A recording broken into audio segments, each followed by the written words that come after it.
Once again, excited to be joined by golf author, reporter, and professor at the Moody School of Communication at the University of Texas at Austin, Kevin Robbins. Check out his work at bykevinrobbins.com and check him out this week, pjtour.com, with the PJ Tour traveling to Colonial for the Charles Schwab Challenge. Kevin, first off, let's start with Scottie Scheffler.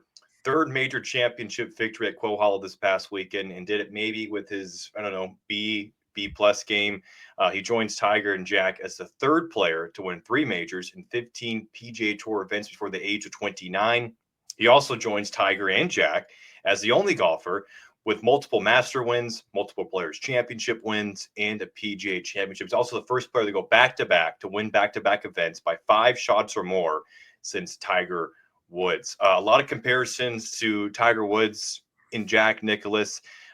It's hard to kind of compare him to anybody else except Tiger and Jack, but Kevin, it almost seems unfair considering, well, he only has 3 major championship wins and 15 PGA Tour wins, but at the same time, we haven't really seen a golfer play like this since Tiger Woods. It's true. This really is a generational moment, and I hope that people who watch golf will appreciate what we're seeing out of Scottie Scheffler.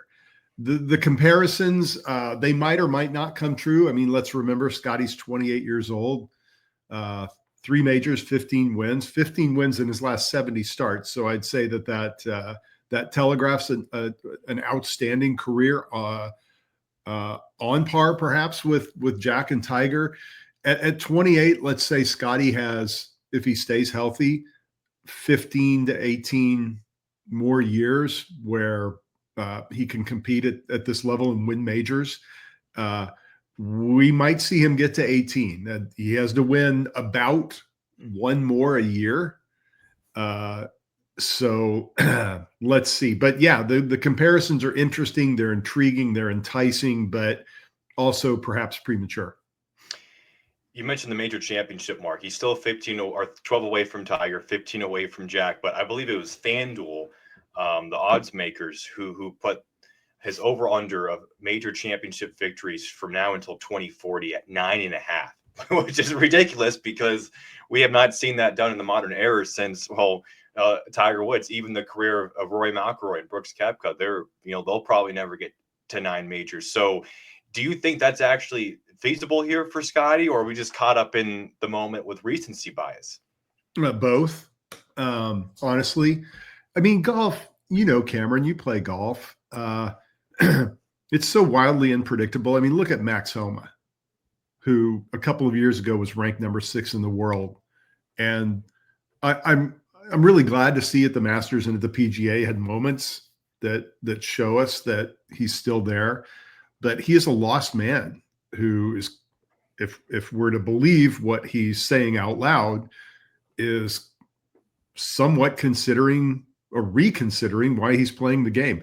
My point is that we don't know what's going to happen with Scottie Scheffler, what's going to happen in his mind.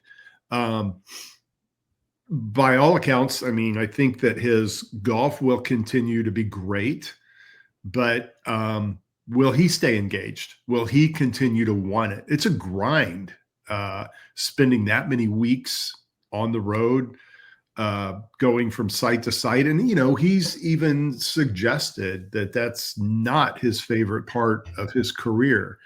So there's just a lot left to see and a lot that needs to unfold before we can really talk about his place in history. Our friend Jeff Shackelford had a really good point in his quadrilateral newsletter. He said Scottie's not fueled by fame or fortune. He's fueled by that competitive drive. And it seems right now to be burning more fiercely than it ever has before. I thought there was a point in the back 9, the PGA on Sunday. Scottie was teetering on the front 9. He had the lefts. All of a sudden, you got John Rahm tied with you. You got Bryson DeChambeau nipping at your heels. And he just found it. He found it in a lot of spots where, we've seen some of the best golfers of all time, including Rory or Jordan, where they kind of get to that point and they completely crash. Scottie doesn't seem to have that in him. He does not seem to have that collapse. He seems kind of like Tiger or Jack to get to a point where when there's a point in his round where you feel like he's about to lose it, he seems to be able to find it. And the way he played the Green Mile the last 2 days compared to how Bryson or Rahm, Rahm with those 2 double bogeys on 17 and 18, and Bryson also the huge double on 17 on Saturday.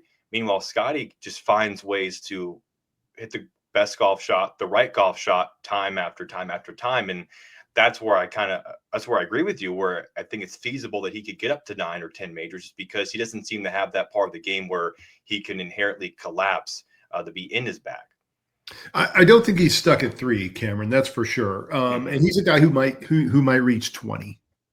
It is in the realm of possibility at this moment, at this very moment, because like Jack and like Tiger, there's not a particular kind of golf course that suits him best. If it's a golf course, he's a favorite. We've yet to see his best at the Open Championship, and maybe he's still trying to figure out how to play good links golf. But when he's on American soil, he is he's unbeatable. As you said, he did not have his best this last week at the PGA Championship, and he won by 5.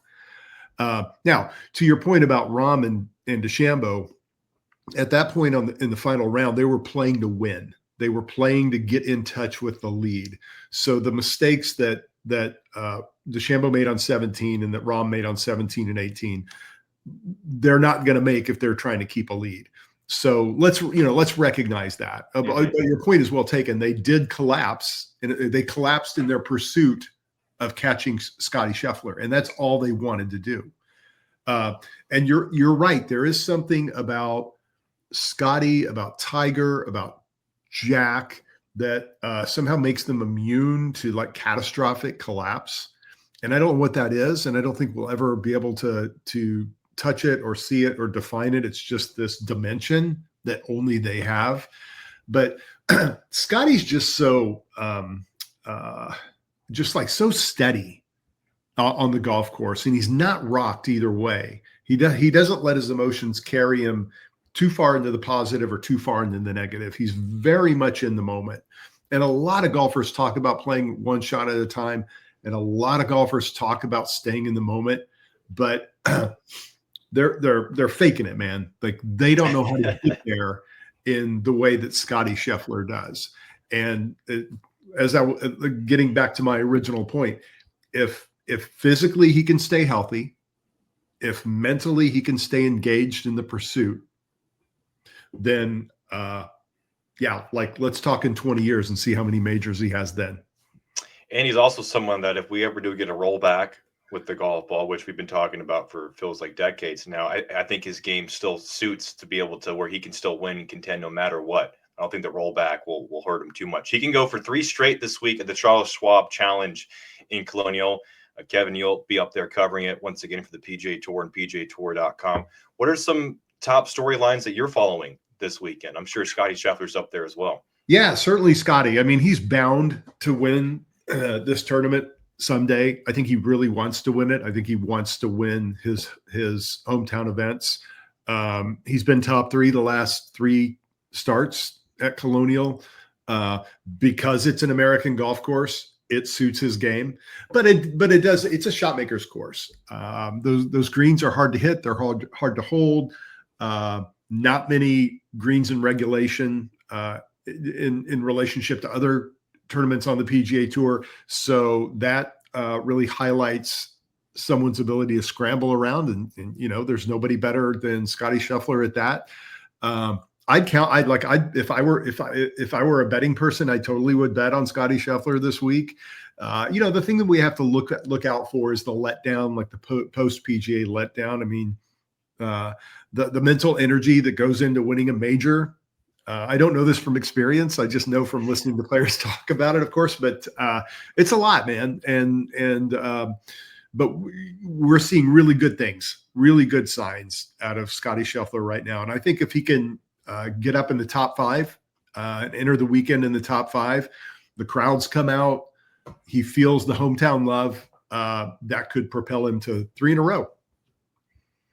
It would be a sight to behold. And I love Colonial too. It's such a fun course. You mentioned it's a shot maker's course, especially when you go from a golf course like Quo Hollow, where outside of the par threes, everyone's hitting driver. There's no thought process into what you're hitting. But Colonial, you'll see guys hit driver to driving iron, hybrid to wood. It's a fun course because it makes the golfers actually think on the tee box. And we don't have that too much on the tour right now. Yeah, it's a great run out course. And what I mean by that is because there are so many dog legs, and the barrancas and the hazards are such that if you pound driver 300 yards, you're going to be in some form of trouble. So you're going to, yeah, you're right. Like you see a lot of players even playing, like I'm thinking about number 3, for instance, which is a really long par 4, but it's a dog leg right. And you'll see a lot of players hitting fairway metals off the tee because they don't want to reach that run out. Yeah, it's kind of a relic watching Colonial. It's like an echo to the past, you know. It does reward driver on a very, very few holes though. So players, you're right, do have to think and shot make around themselves around that place. And I mentioned like nobody better than Scottie. Again, let's not forget Jordan Spieth, who won this tournament, I think, in 2016. He's back. I can't wait to see Jonathan Vegas. Like, if you're a Texas fan, this is a really good week to go watch PGA Tour golf at Colonial, because Jonathan and Scottie were stories last week. And Jordan Spieth is just right there. You can feel it. Like he's going to win again. And he, like Max Homa, he's had little signals that his return to form is at hand. So wouldn't it be great to see Scottie and Jordan in the last group on Sunday? Yeah, Johnny Vegas, of course, he had that phenomenal round on Thursday.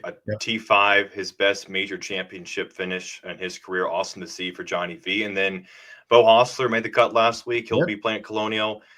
Doug Ginn will be playing. So a lot of horns. Pearson Coody, who played with Scottie for a little bit, will be out there as well. So looking forward to it. Looking forward to reading your work, Kevin, pjtour.com, and always check him out at bykevinrobbins.com. Kevin, enjoy the time up in Colonial, and we'll talk soon. And hopefully we'll play golf soon. Always good to chat with you, Cameron. Thank you.